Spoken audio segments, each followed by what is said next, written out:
Hello and welcome back to the news from Kazakhstan. I'm Askar Sheraliyev, bringing you the latest updates. Here are the top stories. Emergency in Astana. 3 teenagers were injured while rehearsing the ceremony of illuminating the president's New Year tree. Children were on stage during the installation of giant plasma screens when one of the panels collapsed. Usually the ceremony in the capital is held in December, but this year the city authorities decided to do it on Thanksgiving. The hasty preparations for the traditional President's New Year's party in Astana almost led to a tragedy. 3 teenagers ended up in a hospital after a giant plasma screen fell on top of them during their rehearsal of the celebration routine. Children were taken to the hospital and the screens were eventually placed where they belong. In their defense, workers say the traditional festive opening of the Christmas season this year was pushed 5 days earlier due to the OSCE summit, hence the rush. In the meantime, doctors in the hospital said children regained consciousness. All 3 schoolgirls were diagnosed with concussion and multiple abrasions, with one having a nose fracture. There are different kinds of brain injuries, but the concussion is the mildest of them. Apparently the screen just hit them slightly. If it would completely cover them, the consequences could have been much more severe. So far, this is the only official comment of the incident, with parents keeping silent about the matter and journalists not allowed to talk to the victims. In the meantime, the Astana Emergencies Department already set up an investigation group seeking to establish the reasons of the accident and find out why the rehearsals of the school band was conducted perilously close to the installation site. Businesswoman from Almaty, Kanagat Takeva, called a special briefing on Wednesday to publicly appeal to the government of Kazakhstan, demanding to prevent further extortions by the management of the customs checkpoint Khorgos. The woman also asked the president of the country to protect her family from the pressure of law enforcement. Broker Kanagat Takeva knows firsthand about the methods used by customs officers. She says that was already asked for a bribe to move her cargo across the border. However, the system created by officials at Khorgos shocked even here. Barely a third of the money paid to the checkpoint will ever reach the state budget. The fee was 52,000, but only 10,000 is indicated in the invoice.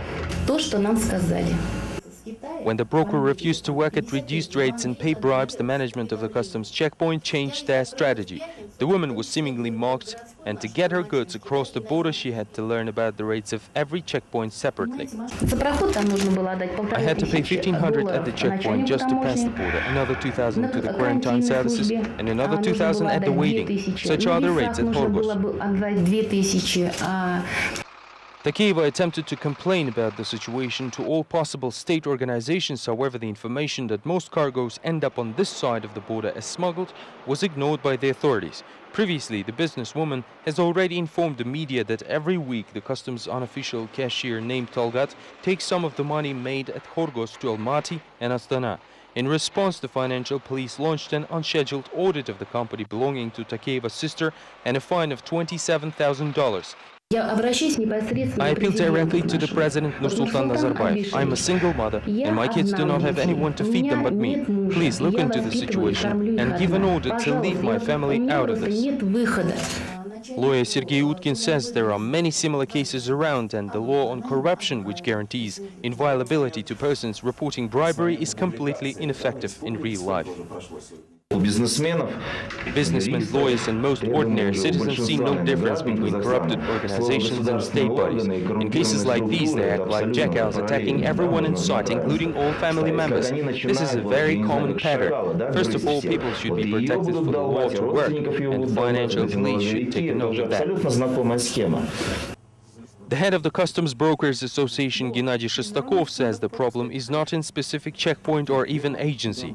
His daily monitoring shows that bribery rates grew by 6 times in the last 6 years. I wouldn't compare the achievements of the Border Patrol, Transportation Control, Customs Services or legalized criminals. They should decide on their own who is more important. One way or another, a lot of people are involved in this. It is not just one person or one agency. Shestakov says that the only way to solve the current situation is to fire all personnel of the customs services. Separate dismissals produce 0 results, and instead entire service employees to get more money in the shorter amount of time. The system is unbreakable, only people change, those in charge of money streams, but the streams themselves remain intact. Kanagata Takeva doesn't intend to keep silence. She says that she has all the proof and information about the workings of the Horgos system she needs, and is ready to share it with the head of state. The woman hopes that her case will remind businessmen of their civil consciousness and show officials the imperfection of customs laws. Checkpoint Horgos is the outer boundary of the customs union of Russia, Kazakhstan and Belarus. Thus, the issue also concerns businessmen of the friendly states. Russian MPs and entrepreneurs already reacted to the news. Russian MP Anatoly Lokot believes the facts set forth by the Kazakh broker are true. Lawlessness, extortion and smuggling are widespread violations that businessmen face not only in Horgos but elsewhere, although not all similar cases receive wide publicity. According to the parliamentarian, Kanagata Takeva should be given immunity. Her statements are now also supported by the Russian businessman Anton Maguchi. All of the recent customs union's achievements could fall unless the situation at the border will be improved. Theoretically, complaints can be filed to the Customs Union Commission, an already operating supranational body, but according to entrepreneurs with strong civil stand, this just might be not enough. People who face extortion while passing the border can send their complaints to the Customs Union Commission or to the Russian Duma. I'm ready to deal with these problems and examine each and every case. Perhaps the authorities could create some type of judicial practice of international communication within the Customs Union that would solely serve its members. A court in Astana rejected a lawsuit against the country's president and leader of nation Nursultan Nazarbayev, previously filed by human rights activist Talas Sagimbayev. The oppositionists wanted the head of state to tell the court why he ignores numerous appeals and complaints sent to the president's administration. The court examined Sagimbayev's lawsuit for 3 days. Human rights activist says his action was rejected since the president of Kazakhstan, being the highest-ranked official, cannot be legally prosecuted. Sagimbayev intends to appeal the decision in the Superior Court. At the same time, he demanded the resignation of the president and Prime Minister Karim Masimov. The activist says that the former doesn't react to people's appeals and doesn't control his subordinates, while the latter abuses power. Sagimbayev reminded the court about the legal proceedings involving Prime Minister's father, who failed to fulfill his commitments to real estate investors. Sagimbayev insists that the president should have intervened in the process a long time ago. The 40th article of the Constitution contradicts the law on the president and leader of nation. I believe the judge made an illegal ruling when he refused to accept the suit. The judge had to appeal to the Constitutional Council to clarify the situation and define how to use legal norms. The review of a petition in the case of oppositionist Aidos Sadikov, scheduled for November 26, was unexpectedly postponed until December 6. The Supreme Court didn't bother to explain the reasons to Sadikov's family or even his attorney. Aynur Kurmanov, the chairman of the movement Almaz, believes the postponement of the examination of Aidos Sadikov's petition is politically motivated. It is not in the interest of the state to make another scandalous decision on the eve of the OSCE summit. Sadikov's supporters note that if the Supreme Court will decide to maintain the verdict, they will prepare a complaint to the UN Human Rights Committee, as they feel the case of the October oppositionist is fabricated. After his scandalous exit from the Social Democratic Party Azad, Sadikov created his own movement Gastat and actively participated in the creation of independent trade unions within the oil company CNPC October Munaygas. It is hard for me to say whether it is connected with the upcoming summit or not, but the postponement is definitely politically motivated. It seems that the fate of Aidos is not yet determined and they don't know what to do with him, to maintain the verdict or soften it. It is hard to make judgments because the very fact of his arrest is illogical. Journalists from the Karaganda region report about pressure exerted against public activists in the area. Public Union, the miners' family, could soon lose its office. The administration of Shakhtinsk forced the leaseholder to choose whether to evict the organization or lose electricity supply. The administration of Shakhtinsk in the Karaganda region is trying to pressure the organization Miners' Family, a union that protects the rights of miners. The leader of the regional unit, Natalia Tamilova, received a notification for the termination of the rent contract. The letter even had clear explanations of the motives behind the move. The leaseholder said that he was told in the phone conversation that unless he evicts me, his premises will lose power supply. This is not the first attempt to evict the Miners' Family. In June, the authorities almost left Tamilova without the office and housing. Almaty public organizations stood up for the regional association, threatening to organize protest actions on the day of President's birthday. The persecution of Tamilova ceased, while the Shakhtinsk administration denied its involvement in the harassment. These eviction notes are groundless. Shakhtinsk mayor or our department had nothing to do with it.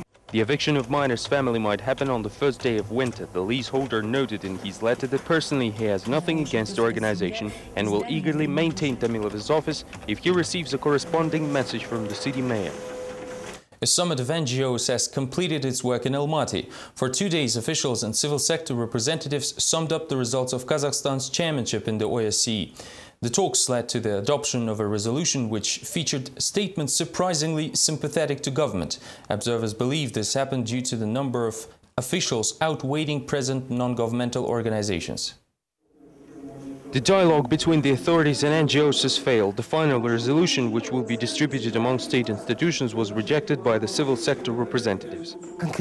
Of course, I disagree with the document because there's no dialogue between us, and this issue should be openly admitted rather than avoided. NGOs representatives say that the language used by the state officials during the forum was too soft. Public activists do not try to hide their anger, as state officials are concerned solely in feeding reports to the guests of the OSCE summit.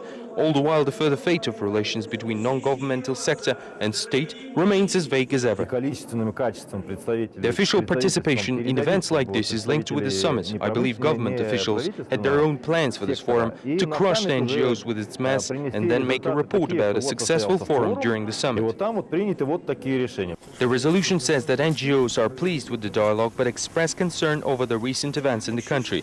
Activists believe the West will help them and see the OSCE summit as a starting point in the interaction between the state and civil society. One thing that should be definitely changed in the resolution is its link to the summit. It should be clear that issues of political reforms, strengthening of civil sector, as well as observance of rights and freedoms of Kazakh citizens will not be raised during the summit.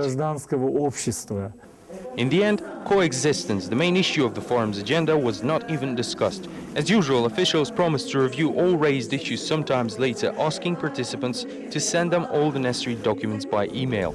The reality of this situation shows that virtual cooperation, just like paper bureaucracy, might last years until the feasible result is reached.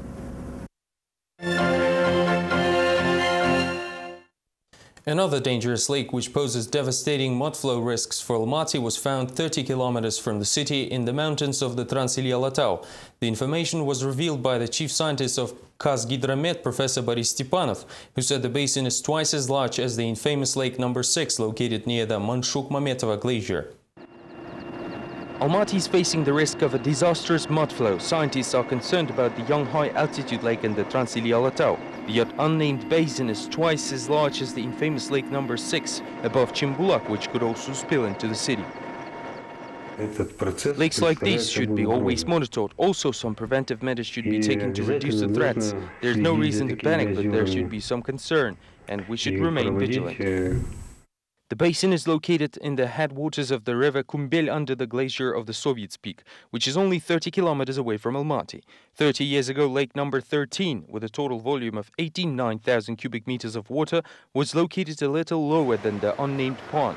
When the 13 broke on August 3, 1977, the resulting mudflow killed dozens of people.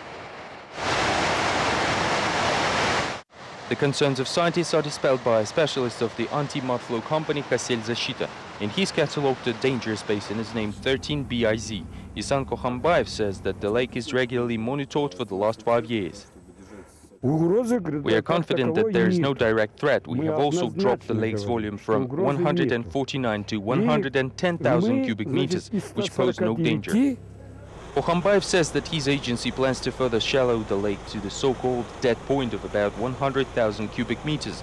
At the same time, the basin cannot be completely drained, as that will leave Almaty without drinking water. To prevent the tragedy, the lake should be regularly drained, which requires about $50,000 per year.